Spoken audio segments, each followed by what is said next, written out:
ወደ ምድር ይፈጽማሉ። ምክንያቱም ለተልኳቸው ኃይል ስላላቸው ድካም ወይም አንችለውም የሚል ምክንያት የለም በእነርሱ ዘንድ፣ ምክንያቱም ኃያላን ናቸውና ይላል። ከዚህ በመጽሐፍ ቅዱስ እንዴት ተገለጹ የሚለውን እናየዋለን። አሁን ይህ በመጽሐፍ ቅዱስ የተገለጹበት ነው። ከሰማይ ሲወርዱ ታይተዋል። ያዕቆብ በራእዩ ወመላእክተ እግዚአብሔር ያዕርጉ ወይወርዱ፣ የእግዚአብሔር መላእክት ሲወጡ ሲወርዱ አይቻለሁ አለ። ይወጣሉ፣ ከነበሩበት ቦታ ይወጣሉ፣ እንደገና ሲወጡ መልሶ ሲወጡ አይቷል። ወመላእክተ እግዚአብሔር ያዕርጉ ወይወርዱ። ታላቅ መሰላል አየሁ። በመሰላሉ ላይ እግዚአብሔር ንጉሥ ተቀምጦበታል። በዚያ የእግዚአብሔር መላእክት ሲወጡ ሲወርዱ አይቻለሁ ብሎ ተናግሯል። እና ሌላው በቅዱስ መጽሐፍ ለመጀመሪያ ጊዜ ስማቸው የተገለጠው የእግዚአብሔርን ቅዱስ ቦታ በሚጠብቁበት ጊዜ ነው። እንዲህ ይላል መጽሐፍ ቅዱስ። ወአውጽኦሙ እግዚአብሔር ለአዳም ወለሔዋን፣ እግዚአብሔር አዳምና ሔዋንን ከገነት አስወጣቸው እና ሱራፌልንም በዚያ አስቀመጠ፣ የምትገለባበት ሰይፍን ይዘው ነበር። እንግዲህ የሚገለባበት ረቂቅ የሆነ ሰይፍ ይዘዋል። አዳም የነበረበትን ቦታ በመራቅ አስጠበቀ። ይህ አንድ ነገር ማለት ተመልሶ እንደሚገባበት ለማመልከት ነው። ለሌላ አሳልፎ ሰጥቶት ቢሆን ተመልሰን አንገባም፣ ተሰጥቷልና። ነገር ግን እግዚአብሔር ቢበድሉም አንድ ቀን ሊገቡ ስለሚችሉ በመላክ በሱራፌል በኪሩቤል እንተትማየቅ ውስተ እደዊሆሙ ሰይፍ እንተትማየቅ ውስተ እደዊሆሙ የምታብረቀርቅ ሰይፍ በእጃቸው ይዞ የገነትን መንገድ አስጠበቀውና በዚህ ለመጀመሪያ ጊዜ የመላእክትን ስም እናገኛለን። እና የእግዚአብሔርን ቦታ ይጠብቃሉ፣ ቅዱስ ቦታ ይጠብቃሉ። በተለይም የሰውን መኖሪያ ገነትን በእግዚአብሔር መላእክት እንዳስጠበቃ የእግዚአብሔር ቃል ይገልጥልናል ማለት ነው። የእግዚአብሔር ቃል ይናገራል። ከዚያ ግን መላእክትን የምናገኛቸው ከእግዚአብሔር ለሰዎች አገልግሎት ሲሰጡ ነው።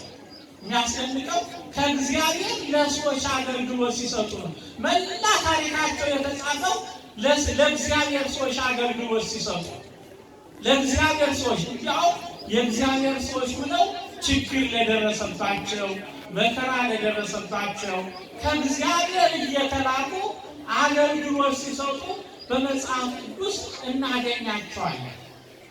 መላእክት ዝማሬያቸው እንዲህ የሚል ነው።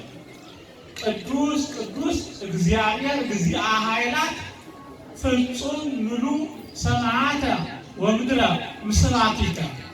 በሃይማኖታዊ የተጻፈው ነው። በጸሎት ግን ብዙ ጊዜ ቅዱስ ቅዱስ እግዚአብሔር ጸባዖት ነው የምንለው። እግዚአ ኃይላት ማለት ነው ሲተረጎም። የሰራዊት ጌታ እግዚአብሔር ልዩ ጽኑ ኃያል ነው፣ ክብሩ ሰማይና ምድር ሞልቷል ነው ያሉት ኢሳይያስ። ፍጹም ምሉእ ሰማያተ ወምድረ ምስባቲከ፣ ክብር ሰማይን ምድርን ሞልቷል። ስለዚህ በመላእክት እይታ የእግዚአብሔር ክብር ሰማይን ምድርን ሞልቶ ይታያቸዋል። የእግዚአብሔር ክብር ሀልወቱ ማለት ነው፣ መኖሩ መገኘቱ ሰማይን ምድርን ሞልቶ ይታያቸዋል። አንድ ነገር ልንገራቸው፣ አየር አለ፣ ሰማይና ምድርን ሞልቷል። በዚያ ላይ የሞተ ሰው ቢኖር የዚያ አየር ተጠቃሚ ነው ወይ? የለም። የእግዚአብሔር ክብር በሰማይም በምድር ሞልቷል። ግን ሕይወቱ የሞተ ሰው ደግሞ ልክ እንደሞተ ሰው ተጠቃሚ አይደለም እንጂ የእግዚአብሔር ክብር አለ። ትልቁ ነገር እኛ ለእግዚአብሔር ሕያዋን አለመሆናችን፣ እኛ ልክ እንደ ሕያው ሁነን አለመገኛት እንጂ ክብሩ ይሰራል፣ ክብሩ ይታደጋል፣ ኃይሉ ይታደጋል፣ ያድናል። ስለዚህ መላእክት በእይታቸው በምስጋናቸው የእግዚአብሔር ክብር ሰማይን ምድርን ሞልቶ አይተውታል። በሁሉም የሚገኝ አምላክ መሆኑ አመስግነዋል። በክብሩ ሁሉም በሁሉ ቦታ የሚገኝ ይህ የመላእክት ዝማሬያቸው ነው። የመላእክት ዝማሬያቸው ነው። እስቲ በዝማሬያቸው አሁንም እንጨምር። ሌላ ጊዜ በዝማሬያቸው ደግሞ እንዲህ አለ። ስብሐት ለእግዚአብሔር በሰማያት ወሰላም በምድር። ለእግዚአብሔር ክብሩ በሰማይ አለ፣ በምድር ላይ ደግሞ ሰላም። የእግዚአብሔር ሰላም በምድር ላይ አለ። ምድር ማለት እኛው ብቻ ሰላሙን ስላልፈለግን የእግዚአብሔርን ሰላም የሰላም ሰዎች ስላልሆነ የሰላም ስራ ስለማንሰራ አንዳንዴ ያለ ስራችን ገብተን ሰላምን የምናደፈርስ ስለሆነ ያለ ስራችን ስራዬ ምንድነው? እንዴት ይመለከተኛል? የማንል ሰዎች የማይሉ ሰዎች ብዙዎች ናቸው። ምዕመኑ ነው እንደ ሊቀ ጳጳስ ለማዘዝ የሚፈልጉ፣ ፊዚክስ ነው እንደ ሰባኪ ለማስተማር የሚፈልጉ፣ ያለ ስራቸው ጣልቃ የሚገቡ ሰላምን አለመፈለግ ነው፣ የሰላም ሰው አለመሆን ነው። እያንዳንዳችን አንዳችን እጅ ነን፣ አንዳችን እግር ነን፣ አንዳችን ደግሞ ዓይንና ጆሮ ነን። ዓይን የዓይንን ስራ ከሰራ፣ እጅ የእጅን ስራ ከሰራ፣ እግር ደግሞ የእግርን ስራ ከሰራ ቤተ ክርስቲያን ማለት እኛ ነን። ቤተ ክርስቲያን ማለት እኮ ህንፃው አይደለም፣ ሰው ነው ቤተ ክርስቲያን የተባለ። ክርስቶስ ዋና ቀጸ ሲወል ይሄጅል እንኳ ያለው ህንፃ ይፈርስን ለማለት አይደለም። ህንፃማ ሊሰፋ ስልም እናፈርሰዋለን፣ ሲጠብቅ አዲስ ለመስራት እናፈርሰዋለን። የማይፈርሰው በደሙ የመሰረታት የሰው ህይወት ነው። እኛውን ኖ 2000 ዓመት አድርገናል። ብዙ ችግር ተገጥሟል። በአደባባይ ብዙ ችግር ገጥሟል። ቤተክርስቲያን ግን አለች። ይህ ማለት በክርስቶስ የሚያምኑ ምዕመናን አሉ ማለት ነው። ትርጉሙ ሊገባችሁ ይገባል። የምዕመናንን መኖር ካለ ህንፃ ቀላል በምዕመናን ጊዜ የሚወጣ ነው። ትልቁ ምዕመን ለአንድ ምዕመን ነው ትልቅ ልቅሶ ማልቀስ ያለበት። አንድ ምዕመን ሲጎዳ፣ አንድ አማኝ ሲጎዳ፣ አንድ አማኝ ሲሞት ነው ትልቁ እንጂ ህንፃማ ቀላል በሰው ገንዘብ ነው፣ በምዕመኑ ገንዘብ የሚሰራ በጣም ቀላል። ሰዎች ህንፃችንን አፍርሰው እኛን እንጎዳለን ካሉ ተሞኝተዋል። ምክንያቱም በእኛ ገንዘብ የተሰራ። ትልቁ ምዕመናን እንዳይጎዱብን ጥንቃቄ ማድረግ ያለብን ምዕመናን እንዳይጎዱ ነው እንጂ የህንፃ አይደለም። ህንፃማ ራሳችን ሳፍርሰን እናሰፋዋለን። ገንዘብ ስናገኝ እኮ እናሰፋዋለን። ይህ ጠጓል ብለን እናሰፋዋለን። ነገር ይህ ፈርሶ ሰፊ ሊሰራ ይችላል። የእናንተ መኖር ካለ፣ የምዕመናኑ መኖር ካለ፣ የምዕመናኑ ሰላም ሳለ። ስለዚህ መላእክት ምን አሉ? ሰላም በሉ።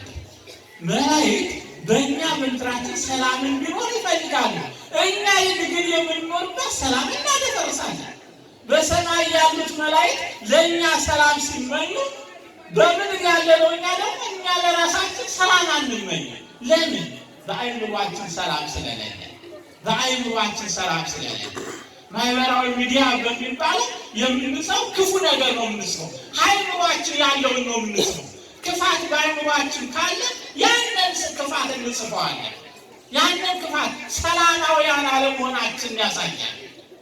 ግን መላእክት ለእኛ የሚዘምሩት ሰላም በምድር ይላል።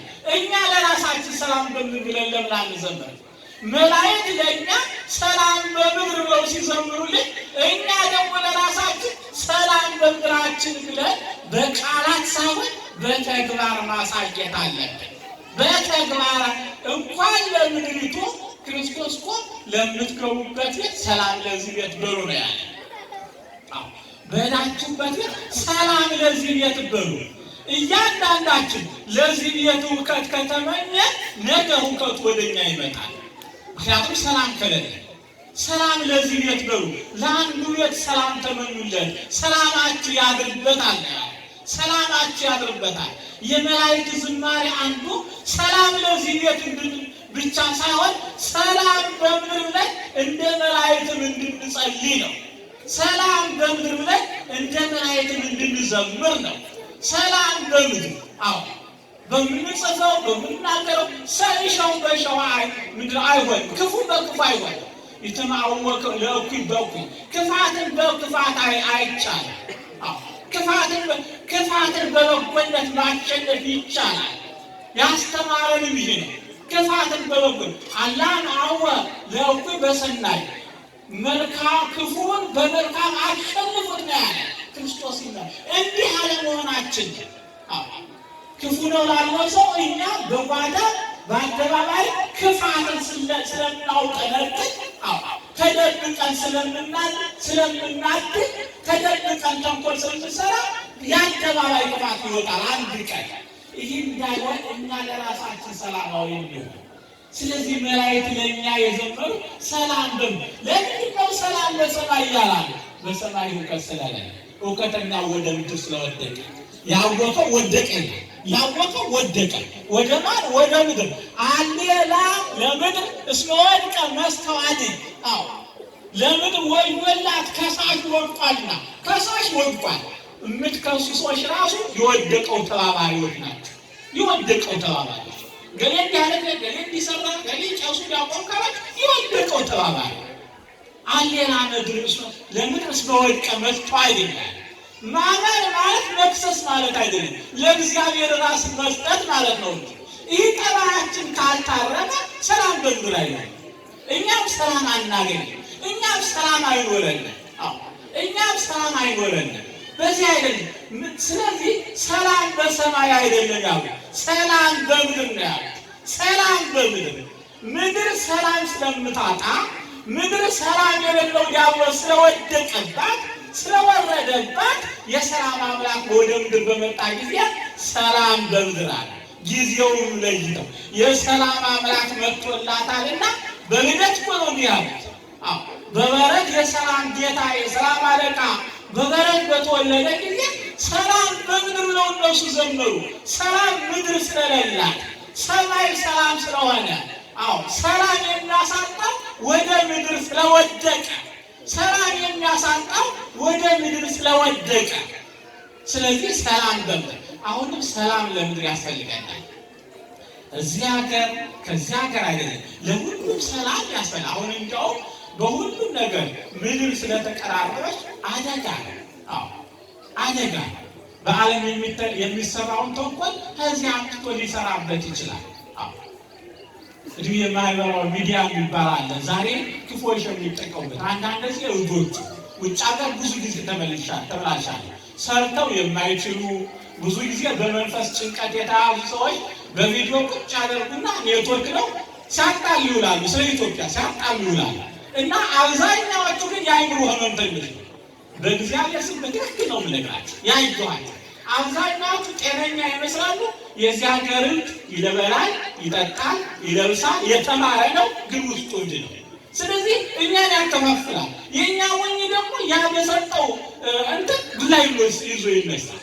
ከዚያ ሁኖ በጻፈ ከዚያ ሁኖ በተናገረ ከዚያው ይህ ሞኝነት ምን ያህል ሞኝነት እንዳሸነፈ ምን ያህል ሞኝነት እንዳሸነፈ ምን ያህል ሞኝ ህዝብ እንዳለ ህዝብ ሰደበ እንዳትለኝ።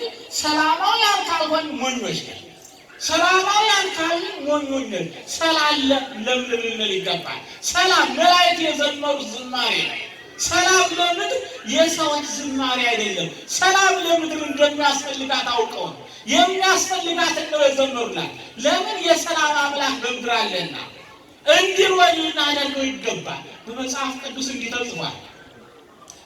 እግዚአብሔር ኖህ ርግብን ላካት ይላል። ላካት ምድርን እንድታይ ማረፊያ አጣ ተመለሰች። ርግብ የምን ምሳሌ ናት? የመንፈስ ቅዱስ ምሳሌ ናት። አሁን መንፈስ ቅዱስ ቢመጣ ማረፊያ አጥቶ ነው የሚመለሰው። ሁሉም በየበኩሉ አዳሚ ነው። በየበኩሉ በቃ ሰላም አይፈልግም። ይህ ከሆነ ማረፊያ አጥቶ ይመለሳል። ርግብ ወደ ምድር ተራቀች፣ ማረፊያ አጥታ ተመለሰች። ስለዚህ መንፈስ ቅዱስ ማረፊያ ሊኖረው ይገባል። ማረፊያ ሊኖረው ይገባል። ማረፊያ ሊኖረው ይገባል። እኛ ማረፊያው ሊኖር ይገባል። ሰላም ከሌለ ግን ማረፊያ ሊኖረው አይችልም። ስለዚህ ሰላም በምድር ነው ዘመሩ። የእግዚአብሔር ክብር በዓለም ነው፣ ደግሞ ሰላም በምድር ብለው መላእክት ዘመሩ። ይህ ዝማሬ እንደሚያስፈልገን አውቀው የተናገሩት ነው። እንደሚያስፈልገን ሰላም አምላክ እግዚአብሔር ሰላሙን ያድለን። ያስፈልገናልና ሰላም ስለሚያስፈልገን ሰላም ልንል ይገባል። ሰላማዊ ልንሆን ይገባል። ሰላም ሌላ በመላእክት ያየን ወይትነሱ መላእክት በእንተ አሐዱ ኃጥእ ዘይነስእ አንድ ሰው ንስሐ ሲገባ ወደ እግዚአብሔር ሲመለስ አይተው ደስ ይላቸዋል ይላል። ወይከውን ፍስሐ በሰማያት ብሎታል ክርስቶስ። በሰማይ ደስታ ይሆናል። ለምን? አንድ ኃጢአተኛ ንስሐ ሲገባ። እኛ እንዲያው አንድ ኃጢአተኛ ቀርቶ አንድ አባት እንኳን የምንፈልገው አባት አስተዳዳሪ ሆኖ ከተሾመብን እጅ ነው የምናነሳ። ተመልከቱ፣ መላእክት ስለ አንድ ኃጢአተኛ መመለስ፣ እኛ ግን በአንድ አባት እንኳን እጅ እናነሳለን። ያ እጅ ክፉ እጅ ነው። ያ እጅ ክፉ ከማንም ነገር እግዚአብሔር ራሱ አቅም የለህም ማለት እኮ ነው። በሰው ላይ መነሳ እግዚአብሔር አቅም ስለሌለው እሱን ተክቼ ሊደባደብለት ማለት እኮ ነው። እግዚአብሔር መናቅ ነው። እግዚአብሔር ኃይል አለው እኮ ከፈለገ እኔን አሁን መግደል ይችላል። እናንተ ሳትገድሉ ክፉ አድርጌ እናንተ ሳትገድሉ እሱ ኃይል አለው። እሱን ሊያግዝ የሚነሳ የእግዚአብሔር አይደለም። እግዚአብሔር አይታገዝም፣ በሰይፍ አይታገዝም። እግዚአብሔር በዱላ አይታገዝም፣ በአድማም አይታገዝም። እግዚአብሔር በምንም ልናግዘው የምንችለው አምላክ አይደለም። ሞኞች ናቸው በአድማ እግዚአብሔርን ሊያግዙ የሚነሱ። በአድማ በሰይፍ እግዚአብሔርን ሊያግዙ የሚነሱ ሞኞች ናቸው። እግዚአብሔርን አላወቁትም። ጴጥሮስ አንድ ቀን እንዲህ አድርጎ ነበር። ክርስቶስን ሊይዙ ሲመጡ ጴጥሮስ ምን አደረገ ታውቃላችሁ? ሰይፍ መዘዘ። ክርስቶስን በሰይፍ ሊያግዘው ሰይፍ መዘዘ። ዛሬ አንዳንድ ምዕመናን እንዲህ ናቸው። እግዚአብሔርን ሊያግዙ ሰይፍ በዲያቆኑ በቄሱ ወይም በከፊል በሰበካ ጉባኤ ሰይፍ ይመዛሉ። ማንን ሊያግዙ? እግዚአብሔርን ሊያግዙ ከእነሱ እግዚአብሔር ሊናግዝ ብሎ ነው እንግዲህ ኑ ቤተክርስቲያን ተጎዳሽ እግዚአብሔርን በሰይፍ ላግዘው ብለው ይነሱና ሰይፍ ይገዛል ይዛል። ከዚያ ተሰባስበው ያደሙና እገሌን በዚህ አካባቢ እንዳለ እገሌትን በዚህ አካባቢ እንዳለ እገሌን በዚህ አካባቢ አንድ ቀን አንተም እንዳትታይ ትባላለህ በእግዚአብሔር አንተም ግን ያን የሚለው እግዚአብሔር አይታገዝም፣ በሰይፍ አይታገዝም። እግዚአብሔር ጴጥሮስ ላግዝ ብሎ አልቻለም። አግባ ሰይፍን መልስ ነው ያለ። የሰይፍ ምላሳችን ሰይፍ የሆነ ምላስ እግዚአብሔርን አያግዝም። እግዚአብሔርን የሚያግዘው ፍቅር ነው። ቅድም ተናግረናል። እግዚአብሔርን የሚያግዘው ፍቅር ነው። እግዚአብሔርን የምንገልጸው በፍቅር ምላስ እንጂ ሰይፍ እንደ ሰይፍ በሚቆርጥ ምላስ አይደለም። ስለዚህ በየትኛውም እግዚአብሔር አይታገዝም። ስለዚህ መላእክት በኃጢአተኛው ንስሐ መግባት ይደሰታል ይላል። ተደስተን እናውቃለን።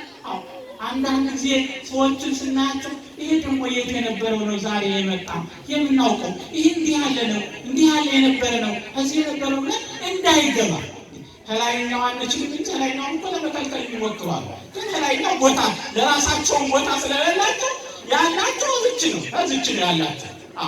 ተሰባስበው በግሩፕ ነው መከልከል ይችላል። ላይኛውን ግን አይችልም። ከላይኛው እነሱ ራሳቸው ሊከለከሉ ይችላል። ራሳቸው።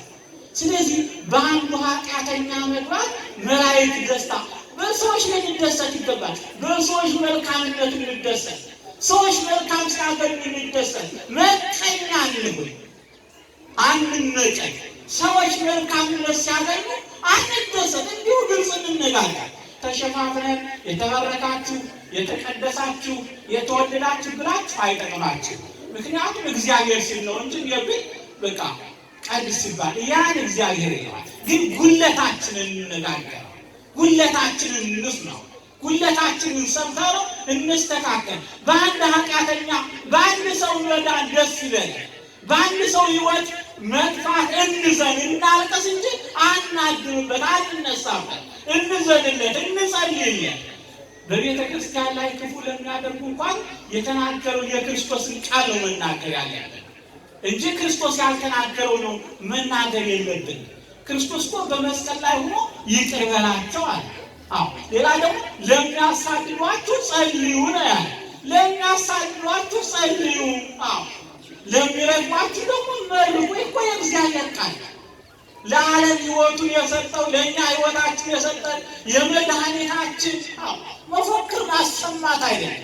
ልንጸልይ ጥሩ ልብ እንዲኖራቸው ሰላማዊ እንዲሆኑ ሰላም በምድር ተብሎ የተዘመረው ለእነሱ እንዲሆን ያን ኃጢአተኛ መመለስ ለመላእክት ደስታ ስለሆነ ለእኛም ደስታ እንዲሆን መጸለይ ያስፈልጋል። መጸለይ ወደ እግዚአብሔር እኛ ወደ እግዚአብሔር ከቀረብን እንሆ እግዚአብሔር መላእክቱን ይልካል። አዎ እንዲህ ተብሎ ስለ አንተ መላእክት ይልካቸዋል እንዳትሰነካከሉ ይጠብቃል። ስለ መላእክት የዞም በእንቲአከ ስለ አንተ ስለ አንዱ ሰው እግዚአብሔር መላእክት ይልካል። አዎ ስለ አንዱ ሰው ስለ እንዲህ ተብሎ ተጽፏል። መላእክት ለወደኛ የሚላኩት መላእክት እነማን ናቸው ስንል ብለን ብንጠይቅ ክርስቶስ ነው። አዎ ኡቁን ታስተካክለውም ለአብ እምሉሳ ከነዚህ ከተናናሾቹ አንዱን እንዳታቃልሉ ተጠንቀቁ ይላል። ተጠንቀቁ ከነዚህ ከተናናሾቹ ሀብት የለውም ብለን አቅም የለውም ብለን ሰው የለውም ብለን የምናቃልለው አንዱ ታናሽ ምንድነው የሚለው? እስመ መላእክት ሆሙ ወትረ ይሬዩ ገጾ ለአቡየ ዘበሰማያት የነሱ መላእክቶች በአባቴ ፊት ሁልጊዜ እግዚአብሔርን ፊት የሚያዩ ናቸውና የተናናሾቹ መላእክት ሰዎች ጠባቂ መላእክት በእግዚአብሔር ፊት የእግዚአብሔርን ፊት ያያል። ስለዚህ የእግዚአብሔርን ፊት የሚያይ መልአክ አለውና በእግዚአብሔር ፊት የሚቆም መልአክ አለው ይላል እና ተጠንቀቁ። አንድ ሰው ለመበደል ስንነሳ ትልቅ ጥንቃቄ እናደርግ ማድረግ አለ። አዎ እግዚአብሔር የፍርድ ቤት አሰራር አይደለም የሚሰራው። ፍርድ ቤት የሚሰራው መረጃ ቀረበ፣ ጠበቃ በዚህም በዚያም አምታቱ መቼም የሁለት ጠበቆች ክርክር ሁለቱ እውነት አይሆን እውነቱ አንድ ነው። ግን ጠበቆቹ ማለት ያለብን አንዱ ውሸት ይዞ ነው የሚከራከረው ማለት ነው። አንዱ እውነት አንዱ ውሸት ነው። ምክንያቱም ሁለቱ እውነት የለም ማለት ነው። አንዱ ነው እውነተኛ የሚሆነው። ነገር ግን ያ መረጃ ያቀረበው ሰው ይረታል በመረጃ ብቻ። እግዚአብሔር ልብን አይቶ ነው የሚመጣው፣ ልብን አይቶ ነው የሚፈርደው። ስለዚህ እግዚአብሔር በየትኛው እውነተኛ ፍርድ ስላለው እውነተኛ ፍርድ ስላለ ልብን አይቶ ስለሚፈርድ በሰማይ ፊቱን የሚያይ መልአክ አለውና ቸርነቱ ደግሞ የእግዚአብሔርን ፊት የሚያይ የተናሹ ሰው ጠባቂ። በሰማይ የእግዚአብሔርን ፊት የሚያየው መልአክ በምድር ላይ የታናሹ ሰው ጠባቂ ነው እና ተጠንቀቁ አለ እግዚአብሔር። ተጠንቀቁ አለ ክርስቶስ። ተጠንቀቁ ነው ያለ። ተጠንቀቁ ይታስተካክሉ እንዳታቃልሏቸው ተጠንቀቁ። እስመ መላእክት ሆሙ ወትረ ይሬዩ ገጾ ለአቡየ ዘበሰማያት የሰማይ አባቴ ፊቱን ሁልጊዜ ያዩታልና ተጠንቀቁ። ይቃበው በእውነት ተገኘ። ማንም ታናሽ ነው ያለው ሰው አቅም የለውም ያለው ሰው ነገ ደግሞ አንተን እንዳደርጋለሁ የምንለው ሰው በገንዘብ ወይም ያልሆኑ ሰዎችን ምናምን ከሰዎችን በመግዛት እናሸንፈዋለን የምንለው ሰው የሚቆምለት ማን እንደሆነ ማወቅ አለበት። በሰማይ የእግዚአብሔርን ፊት የሚያይ መልአክ ይቆምለታል። መላእክት ሌላ አገልግሎት የላቸውም። መላእክት ማለት እኮ ቃሉ ራሱ የሚላክ ማለት እኮ የሚላክ እንዲህ ተብሎ በዕብራውያን እንዲህ ተብሎ ተጻፈ። አኮኑ ኩሎሙ መላእክት መንፈስ ሙንቱ ለየትአኩ ለመልእክት በእንተ እለሃለወሙ ይረሱ ሕይወተ ዘላለም የዘላለም ሕይወትን ይወርሱ ዘንድ ስላላቸው ሰዎች የሚላኩ መንፈሳውያን ናቸው ነው የተባለው። የሚላኩት ስለዚህ የእኛን ታላቅነት እኮ ነው የሚገልጸው። ይህ የዘላለም ሕይወትን ስለሚያገኙ ሰዎች የሚላኩ ናቸው መላእክት የሚላኩ ናቸው። ስለዚህ ስለኛ ስለሚላኩት መላእክት መታሰቢያቸውን እናከብራለን። ምክንያቱም ስለኛ የሚላኩ ናቸው፣ እኛን የሚያገለግሉ ናቸው። የዘላለም ሕይወት እንዳናጣ በንስሐችን ደስ የሚላቸው በንስሐችን ደስ የሚላቸው በኑሯችን የሚጠብቁ መላእክት ሰላም በምድር እንዲኖር የሚዘምሩ ምድሪቱ ሰላም እንዲኖራት የሚዘምሩ መላእክት ናቸው። ቅዱስ መጽሐፍ ሰፊና ብዙ ነው ስለነሱ የተናገረ። ግን መልእክቴን በዚህ ለማጠቃለል እኛ እያንዳንዱ ሰው ጠባቂ መልአክ ካለው ያን ታናሽ ነው አቅም የሌለው ኃይል የለውም የምንለውን ሰው ባጠቃነው ጊዜ ከእግዚአብሔር መላእክት እየተጣላን ከእግዚአብሔር ጋር እየተጣላን አንድ ሰው ንስሐ በመግባቱ ወደ እግዚአብሔር በመመለሱ ደስ የማያሰኝ ከሆነ ደስታችን በስጋዊ ወይም ሰይጣናዊ ደስታ ነው ያለው። በሰው ውድቀት ደስ የሚለው ሰይጣን ብቻ ነው። በሰው ውድቀት ደስ የሚለው ሰይጣን ብቻ ነው። ሌላ ለምድር የተባለው የወደቀው ሰይጣን በምድር ላይ ስላለ ነው። በምድር ላይ ስላለ ነው። ይህ የወደቀው ሰይጣን ግን እንደማያሸንፈን የእግዚአብሔር ቃል ተስፋ ሰጥቶናል። ዋና ቀጽ ሲወል ይገይገዋል። የወደቀው በምድር ላይ የወደቀው ሰይጣን ይዟችሁ አይወድቅም፣ አያሸንፋችሁም ብሎ ተስፋ ሰጥቶናል። ተስፋ ሰጥቶናል። ይህን ነው መሆን ያለብን። ዛሬ ምድራችን ከሁሉ ይልቅ ሰላም ያስፈልጋል። ሰላም በማኖር እያንዳንዳችን ሰላማዊ ቤተሰብ ስንመሰርት፣ እያንዳንዳችን ሰላማዊ አኗኗር ስንኖር፣ እያንዳንዳችን ሰላማዊ ሀሳብ ስናስብ፣ እያንዳንዳችን የምንጽፍ ከሆነ የሰላም ጽሑፍ የምንጽፍ ከሆነ እያንዳንዳችን እኔ በእግዚአብሔር ቤት እጅ ነኝ፣ እግር ነኝ፣ ዓይን ነኝ፣ የትኛውን ነኝ፣ መስራትስ ያለብኝ የትኛውን ነው ብለን መስራት የምንችለውን በእግዚአብሔር ሕግ በእግዚአብሔር ቤተክርስቲያን የታዘዘልንና የተፈቀደልንን ብቻ ስንሰራ ያን ጊዜ ሰላማችን ወደ ልባችን ይመጣል። የእያንዳንዱ ሰው ልብ ሰላም ከሆነ ምድር ሰላም ናት። የእያንዳንዱ ሰው ሀሳብ ሰላም ከሆነ ዓለም ሰላም ነው። ዓለም ሰላም ነው። ብዙ ርግቦችን ብንበትን በምድር ላይ ርግቦችን ማወክ እንጂ ሰላም ሊመጣ አይችልም። ምክንያቱም ብዙ የሰላም ርግቦችን ብንበትናቸው ግን እነዚያ ሰላም ያመጣሉ። ሰላም ከልባችን እንጂ ከውጫዊ ሊመጣ የሚችል አይደለም። በመላእክት የተዘመረ ስለሆነ ቃሪያ ላይ ነው መሰለኝ አቆራረጣ እና የሰላም አምላክ ሰላሙን ቸርነቱን ፍቅሩን ያድል። ሩፋኤል ማለት ራሱ የአምላክ ረፍት ማለት ነው። ሩህ ማለት የአምላክ ረፍት ማለት ነው። የአምላክ ሰላም ማለት ነው። ስማቸው ሚካኤል ማለት ማን እንደ እግዚአብሔር ማለት ነው። ሩፋኤል ማለት ደግሞ የአምላክ ሰላም የአምላክ ረፍት ማለት ነው። ስሙ ራሱ የአምላክ ረፍት ተብሎ ነው የተጠራው። ስለዚህ ስማቸው ከሰላም ከእረፍት ጋር የተያዘ እኛም ሰላም እረፍት ያስፈልገናል። አዲሱ ዘመን የሰላም የእረፍት የአንድነት የመተሳሰብ እንዲያደርግልን የእግዚአብሔር ቸርነት የእግዚአብሔር ጸጋ የእግዚአብሔር ምሕረት አይለየን። ሁላችሁንም እንኳን ለአዲሱ ዘመን አደረሳችሁ ብዬ እመኛለሁ። ሰላሙን ዘመኑ የሰላም ይሁን። አሜን።